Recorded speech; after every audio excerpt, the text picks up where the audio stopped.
La Marseillaise a été commandée par un Illuminati et composée par un franc-maçon.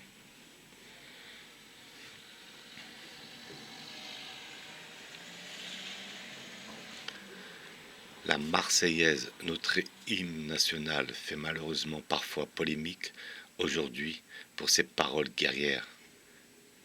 Mais connaît-on vraiment la genèse et notre hymne national? En général, ce qu'on peut en lire, c'est qu'à la demande du maire de Strasbourg, Rouget de Isle, 1760-1836, a composé le chant dans la nuit du 25 au 26 avril 1792 à la suite de la déclaration de guerre à l'empereur d'Autriche. Elle portait alors le titre de chant de guerre pour l'armée du Rhin. La Marseillaise est déclarée chant national le 14 juillet 1795, interdite sous l'Empire, puis la Restauration.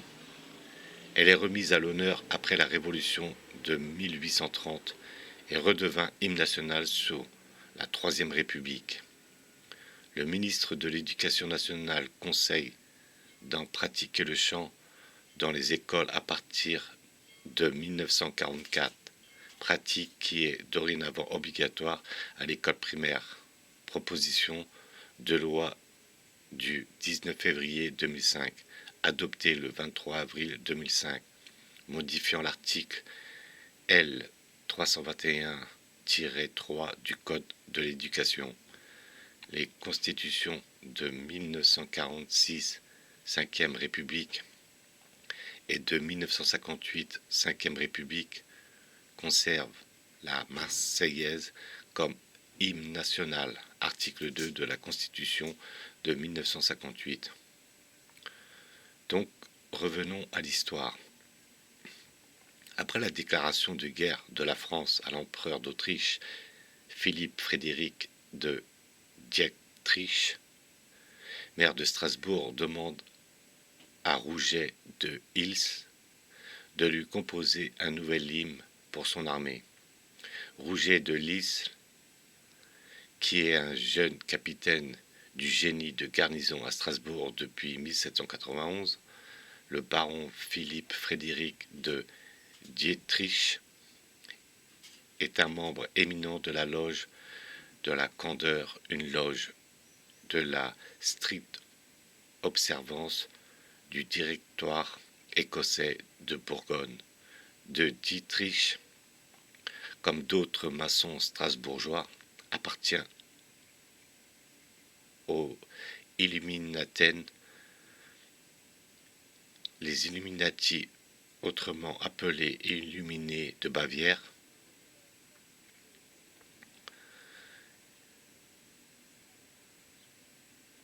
et son pseudonyme est Omarius.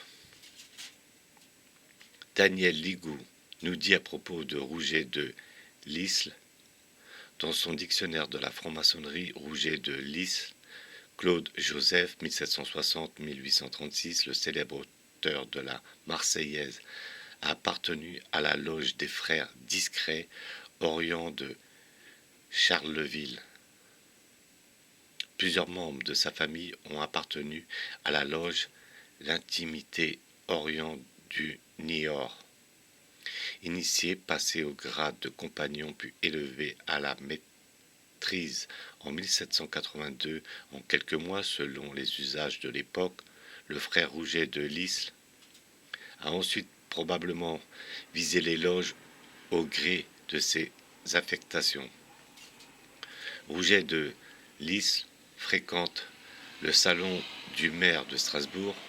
Il est certain que leur appartenance comme à la franc-maçonnerie a créé entre eux des liens particuliers.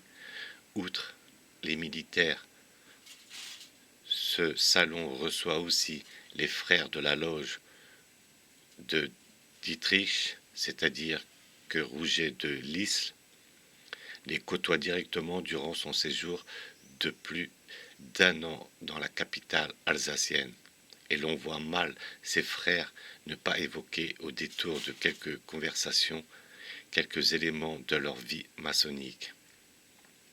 Les loges strasbourgeoises ont à ce moment cependant cessé de se réunir. Rouget de Lisle ne peut donc plus participer à des activités maçonniques régulières. Mais force est de constater qu'il continue d'évoluer durant son séjour sur les bords du Rhin, dans un milieu maçonnique, ici le strasbourgeois.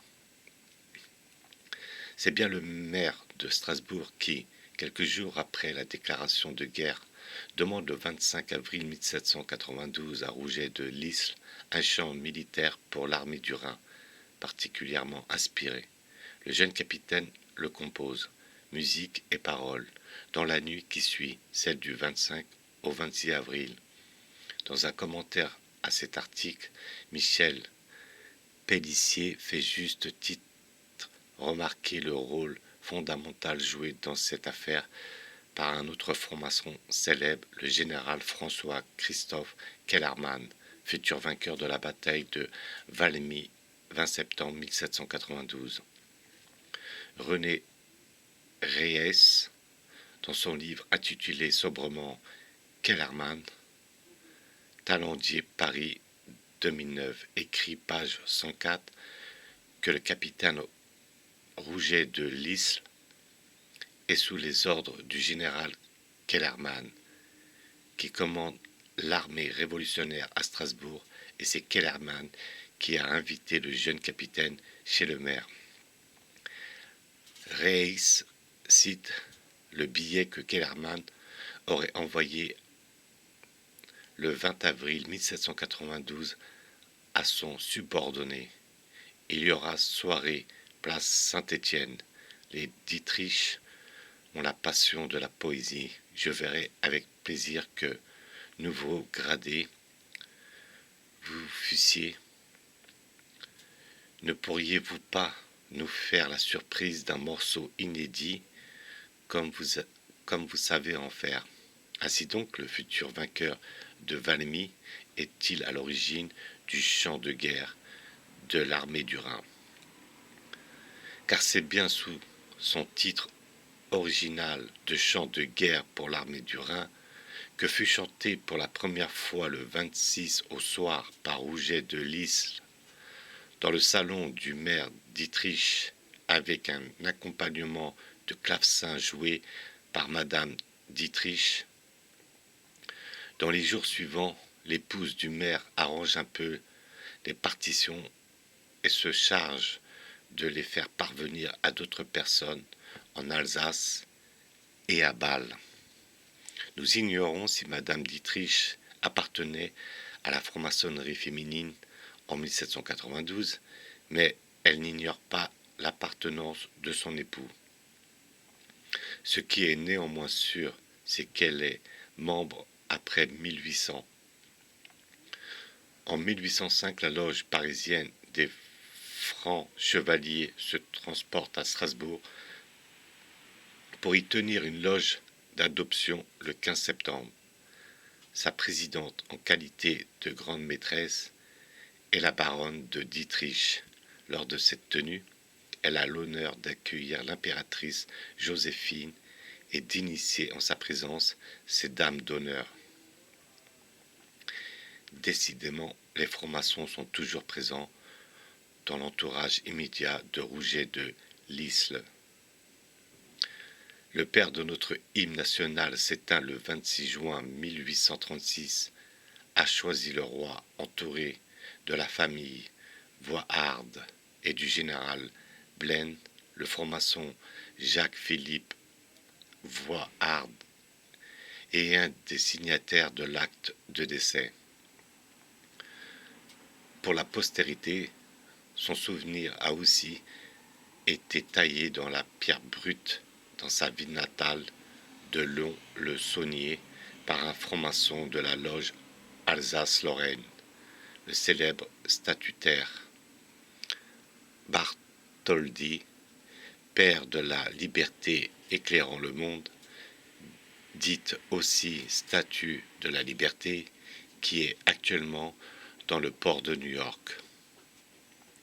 Lorsqu'un autre franc-maçon, Eugène Pottier, communard en exil à New York, décide d'écrire son poème intitulé L'Internationale, il le fait sur l'air de la Marseillaise. Ce n'est qu'en 1888 que l'Internationale fut mise en musique telle que nous la connaissons aujourd'hui par le musicien lillois Pierre Desgeiter. La synthèse entre la Marseillaise et l'Internationale se trouve dans la belle formule de Jean Jaurès.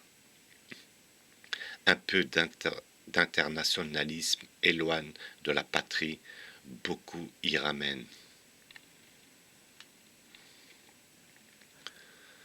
Signalons enfin qu'il existe une Marseillaise maçonnique chantée l'Orient de Toulouse, dans la respectable loge La Sagesse, le jour de la Saint-Jean d'hiver 1792, premier de la République française, par le père Jouy, affilié à ladite loge et ex-maître de la loge Saint-Hubert à Lorient du Mans. Quand on sait à quel point les membres du Front National exècrent les francs-maçons, il est réjouissant de penser qu'en chantant la Marseillaise à la fin de tous leurs meetings, ils chantent en fait un hymne composé par un franc-maçon, commandé par un franc-maçon et joué pour des francs-maçons qui se reconnaissent comme tels. Plus sérieusement, il n'y a aucune raison de laisser cet hymne à des personnages comme cela et heureusement, depuis quelques années, ce sont tous les Français et tous les Françaises qui se réapproprient leur hymne national. Cet hymne qui a accompagné de par le monde tous les peuples qui se sont battus pour la liberté. Je me souviens encore de François Mitterrand, premier chef d'État à se rendre en Argentine après la chute de la dictature, descendant en voiture de la grande avenue de Buenos Aires, sur tout le long du cortège. Les Argentins, présents en masse, chantaient la Marseillaise en français. C'est pour tout cela que la Marseillaise est grande. Ne changeons rien. Une Marseillaise écrite par un franc-maçon, jouée par des francs-maçons, ne peut pas servir la France chrétienne et la monarchie. On appelle ça de la subversion. Il y a assez d'intelligence dans ceux qui s'opposent à la République judéo-talmudique de la lignée maudite pour pouvoir composer d'eux-mêmes avec la bénédiction un chant qui serait pas que seulement pour la France, mais pour l'humanité entière.